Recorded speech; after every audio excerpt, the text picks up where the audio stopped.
And I think one of my frustrations is that a lot of people don't follow the obvious until it's so obvious that everyone's doing it, by which time they've lost the opportunity to take advantage of the competitive opportunities that come with the new technologies. The new technologies aren't that new anymore. Obviously they've been refined, but we've had PDAs and handheld computers and so on for a long time now, and several of you obviously are already using them, but how well are you using them is probably the question. If you look at things like even your word processing, your spreadsheets and so on in the office, how many of you would use more than say 5 or 6% of the functionality or the capability of the tools that you've got in hand? When I first started selling, I've always wanted to do things better. I go back to primary school. Some of you may remember a thing that we were taught called Blueprint for Survival. And what it told us was that by the time we were in our 30s and 40s, our problem would be what to do with our leisure time, because life would be so automated that we'd be working 2 or 3 days a week. And the government of the day were grappling with the social problem of how to make sure that that didn't mean spiralling crime or all sorts of problems, because we just didn't have anything to do. I remember that line. I wish I'd kept it. I kept it for about 20 years and then threw it away in disgust. In fact, I think the cyclostyling wore out the link that we used to have instead of photocopying. But I've never forgotten that, and I've always strived to that.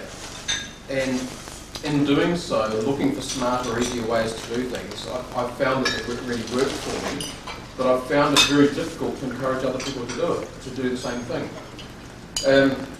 Many years ago, after I started off in telecommunications with New Zealand Post Office before it became Telecom. I did a 4.5-year apprenticeship and rushed out the door as quickly as I could, because I couldn't handle the inertia of the environment that basically said that it's not a done thing to work any smarter or be any more productive than the person that's sitting next to you. And they actually had a system to make sure that you didn't, which was a reporting structure where every year you got to report on people above you and people below you. And that made sure that everyone walked around and said, hey, I'll give you a good report if you give me a good report, and let's do as little as possible, and we'll protect our jobs. And that was quite good in those days, if that's what you wanted to do. There were lots of people who did, but I didn't. And so I left and went to a company called Tate Electronics. And I started at Tate Electronics as a two-way radio installer. And I did that for about 6 months and went to the boss and said, I want to be in sales. This looks like fun. And he said, well, you can't be in sales because you've never sold. And I think it's probably the thing most people in sales or want to get into sales start off with. You can't be in sales without experience, and you don't get experience without being in sales. So fortunately there was this organisation called SMEI that ran a training course. I promptly started the course, and within 6 months the company created a cadetship, a job that didn't exist, to give me a chance to get into sales, then gave me the worst territory as they do, to prove that I could sell. And during the SMEI course, I discovered things like CRM and how to relate to other people and all sorts of ideas that could make me a better salesperson.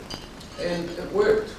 But I had this problem where I was doing 20 odd cold calls a day, and my little brain couldn't cope with all the information that was getting into it. And how could I relate to people and next time I put back on them, talk about their golf handicap or whatever it was that I discovered they were interested in while I was relating to them and so on.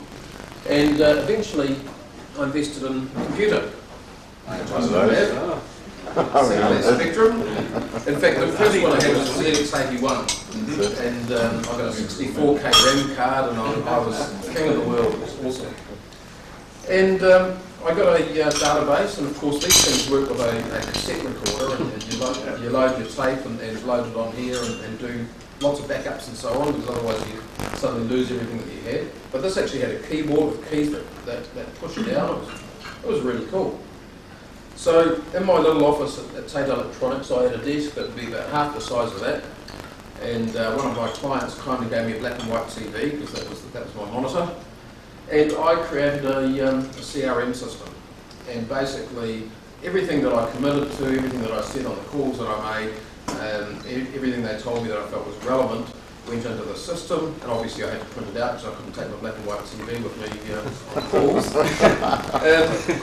But the thing was that I was outperforming everyone else in the organisation except for one guy in Christchurch, and I could never compete with him because Christchurch Tata Electronics employed 700 people, and no one would dare buy a competing product down there, and obviously they're a little parochial down there, and so he got 100% of the business that he went for, whereas I only got about 90%. But I credit the tools that I used as being a major factor in the success that I had in the day. And other people were looking at me and saying, well, that's all very well for you, you're obviously a bit of a geek. We'll carry on doing things the way we've always done them, and of course they got the results that they always got, which depended on all sorts of other factors. So, as time's gone on, the technology's improved, and I've attended over the years lots and lots of presentations on CRM or other tools, and thought, hey, this is fantastic, this is awesome. I've adopted a number of those tools, at least the ones that went $30,000 a head, which is what we started off with some of those CRM tools. And it's always worked really well for me. There are some handicaps to that. For example, I'm not very good at phone numbers. I couldn't tell you my children's cell phone numbers. They do change from time to time, but I couldn't tell you those, but I've always got at least one or two devices, and their information is firmly imprinted in there, so they're never far away. So perhaps some of the memory tools that you have to use, if you're not using technology, I've lost, or at least they're not so evident, but it doesn't hamper me. But I have information on pretty much anything I've said to anyone sitting in my pocket anytime, anywhere I happen to be in the world, and obviously that helps a lot. The idea of mobility is something that a lot of people are starting to use. How many people in here have got a handheld computer? Awesome. I guess that's got something to do with why you're here today. But if you went out into the real world, I think you'd find that you all would be like me. And the reality is that it's probably only about 2 or 3% of people in New Zealand in business that are using handheld computers. And of those, probably only about 5% that are using them effectively. Obviously, I don't have time to talk about all the things I'd like to talk about, the things that you can do with these devices, but they are extremely powerful, but you need to be lateral, because all the manuals and guides and books that you'll read if you go to Borders or some of the other books that stores that sell books on technology, they'll tell you what buttons to push, but not necessarily why you want to push them.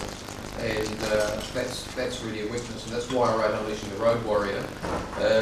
And it's certainly my opinion, because the technology is a cool toy, and a lot of IT managers, for example, perceive it as a cool toy that it's okay for them to play with, but not something they'd like the staff to have, because they haven't appreciated what the actual value proposition is. Or maybe the IT managers, and I appreciate there are some people here that wear that cloth, look at this technology and say, this is going to represent problems for me, because the people out on the road aren't going to be able to cope with them. And that's something I'm going to address this morning as well, because the reality is that there are tools available today that are designed for technophobes. It's one of my favourite terms, because pretty much everywhere I go, people say to me, it's all very well, Luigi, for you to tell us about these things, but I don't think our staff are going to be able to cope with them. The reality, in my opinion, is your staff can cope with them if they want to, but they have to have that attitude of wanting to be able to do things better. If they're quite happy being, and this is the cynic in me, if they're quite happy being mediocre, that's great. Because if that's their attitude, it doesn't matter what tools you give them, they're not going to go any further. Something